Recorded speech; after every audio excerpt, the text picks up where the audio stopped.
Ladies and gents, welcome back. Property rights are fundamental to the governance that we have here in Canada, and they're also fundamental to confidence that other investors from around the world may come into our economy and invest in infrastructure and bring their assets to our shores.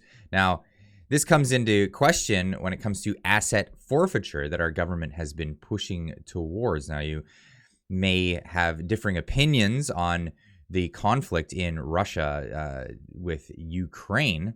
But one thing we should all hold at a high standard is property rights in our country. Now, there's a lot of celebration today from individuals online.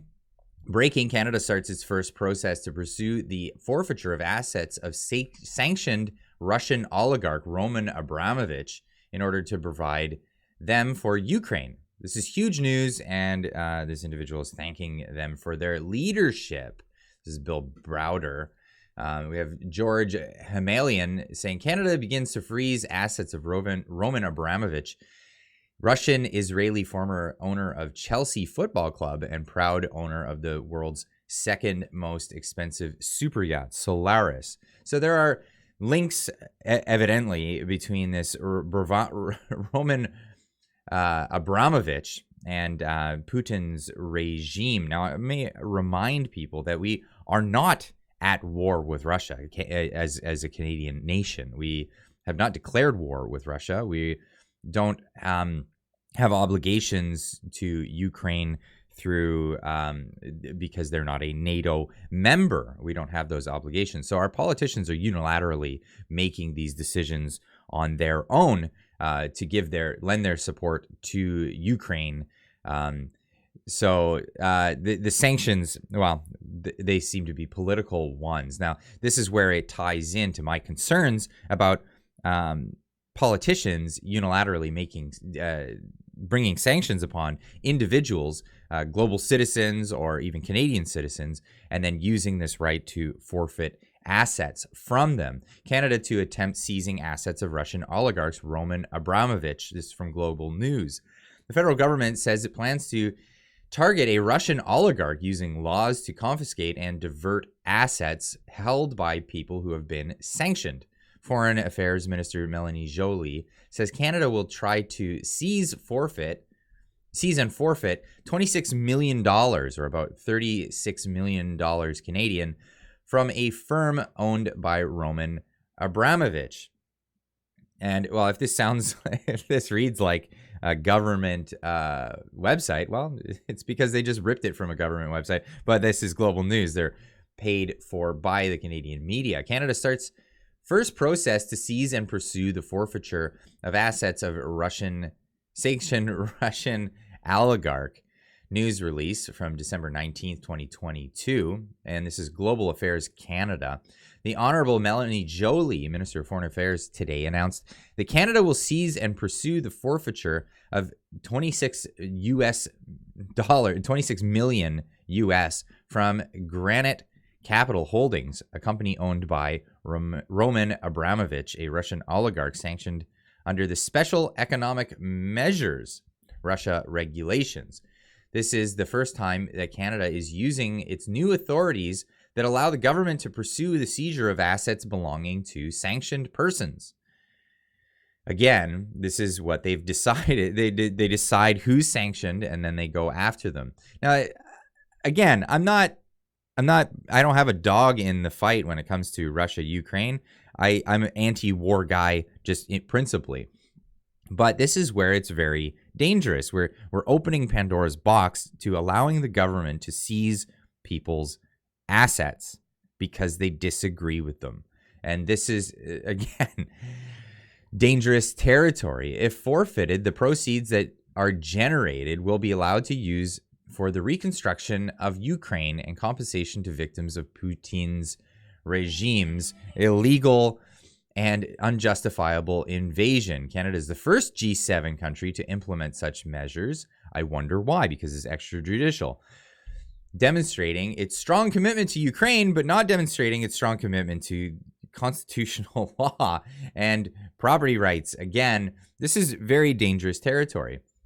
From quotes, from the beginning of the war, we have warned Putin and his enablers that they would not be able to hide from the consequences of their actions. Impunity has never been an option, and Canada will continue to pressure the Russian regime and those who have benefited from Putin's barbaric invasion of Ukraine as Ukrainians continue to fight valiantly and reclaim land and that is rightfully theirs. We reaffirm the commitment to stand with Ukraine for as long as it takes. Melanie Joly, Minister of Foreign Affairs.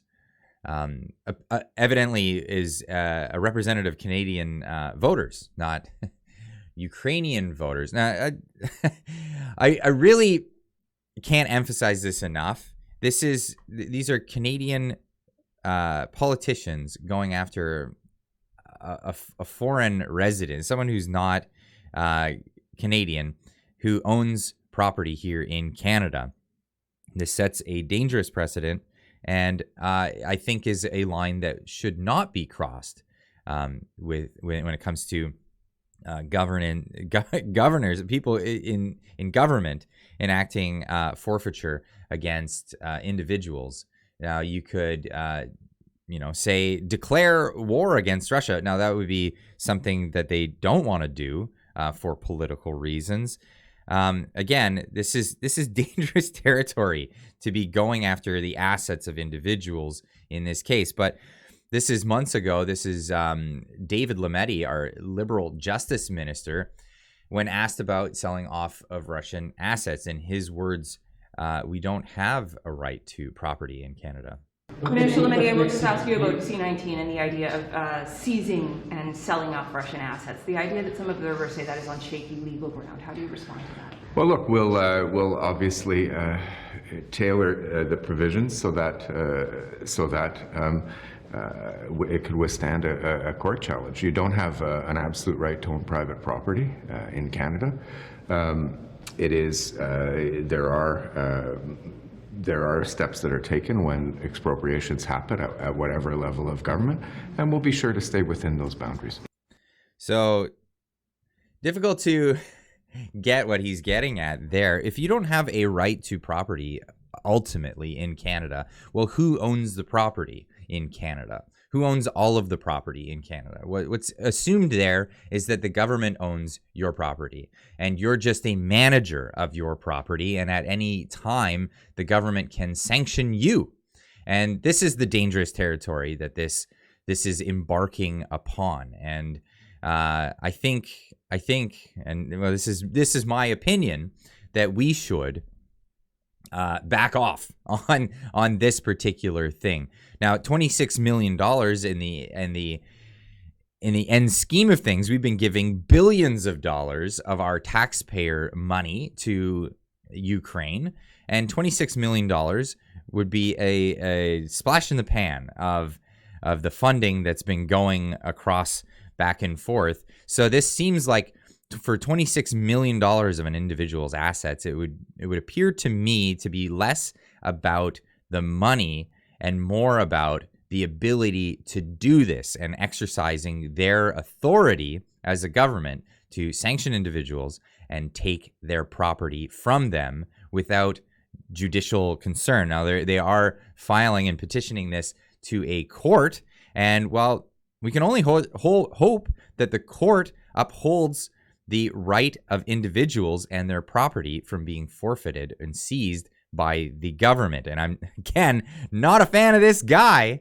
I'm not a fan of war in general. I don't like what's happening in Russia and in Ukraine. Before people start trying to put words in my mouth here, I'm really a fan of property rights.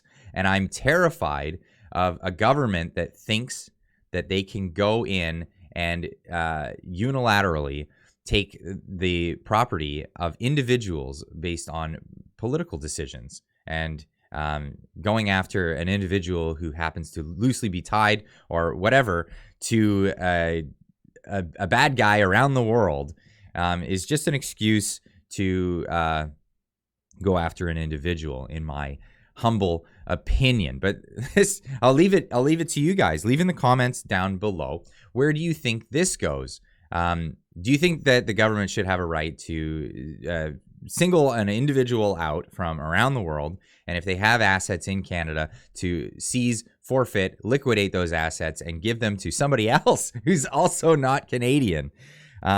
Leave that up to you. Is that something that you think is just in our system, or do you think this is going beyond the pale and going too far as a government that we've all known to overreach? Anyway, I'll leave that one with you guys, and we'll see you in the next one. Keep on trucking.